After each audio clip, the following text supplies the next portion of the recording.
L'élection de Donald Trump n'a pas fait plonger les marchés, bien au contraire. Wall Street a même clôturé la semaine dernière sur un record de hausse historique. Les adversaires de Donald Trump avaient promis que les pires fléaux s'abattraient sur les États-Unis si jamais le candidat républicain en venait à être élu. C'est tout le contraire qui est en train de se passer. La bourse américaine a même clôturé la semaine dernière sur un record historique. Natacha Königsberg.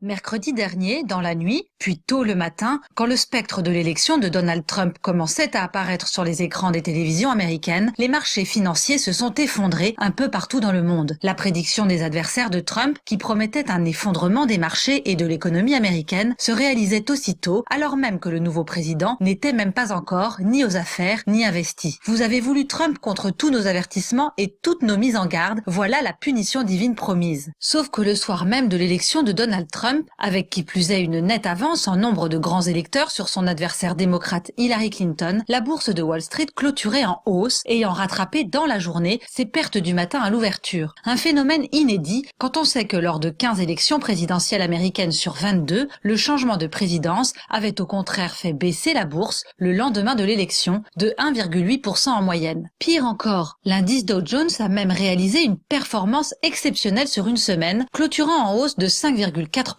Ce qui n'était plus arrivé depuis 5 bonnes années. Explication. Si les marchés se sont effondrés dans les heures qui ont suivi la clôture des bureaux de vote, et alors que l'on comptait le nombre de grands électeurs de chacun des deux candidats, ce n'était pas par défiance vis-à-vis de Donald Trump. Non, c'était tout simplement parce que des centaines de milliers, peut-être des millions d'investisseurs se rendaient compte qu'ils avaient mal misé en pariant sur l'élection d'Hillary Clinton. Les deux programmes économiques étant nettement différents, les stratégies d'investissement associées se devaient forcément de l'être aussi. Un exemple, Hillary Clinton promettait de faire baisser les prix de certains médicaments en faisant pression sur les laboratoires pharmaceutiques pour soulager les comptes de l'assurance maladie américaine. Donald Trump a, lui, promis d'exclure de la couverture sociale les immigrés en situation irrégulière pour obtenir le même résultat, faire des économies sur les dépenses de santé. Dans le premier cas, l'industrie pharmaceutique n'était pas un bon placement. Dans le second, il le devient. L'argent s'est donc déplacé à toute vitesse. Même chose pour l'industrie de la défense, à qui Donald Trump promet de redonner des moyens. Même chose encore pour l'industrie pétrolière, il est favorable au gaz de schiste ou encore pour le BTP puisqu'il promet de grands travaux pour créer 25 millions d'emplois. L'effet Trump ne se limite pas aux seuls États-Unis. En Europe aussi, les bourses ont repris des couleurs. L'indice CAC 40 a ainsi pris 2,6% la semaine dernière, même chose pour l'indice européen Eurostoxx. Mieux encore, il existe désormais un indice économique appelé indice de la peur. Il s'appelle VIX. Or, avec l'élection de Donald Trump, cet indice a aussi fortement baissé dès que l'élection de Donald Trump a été confirmée mercredi. Autrement dit, il y a bien ce que l'on vous dit dans les médias pour vous faire peur, influer sur vos décisions, vous dissuader de voter pour tel ou tel et ce qui se passe en réalité. Mais ça, vous le saviez déjà.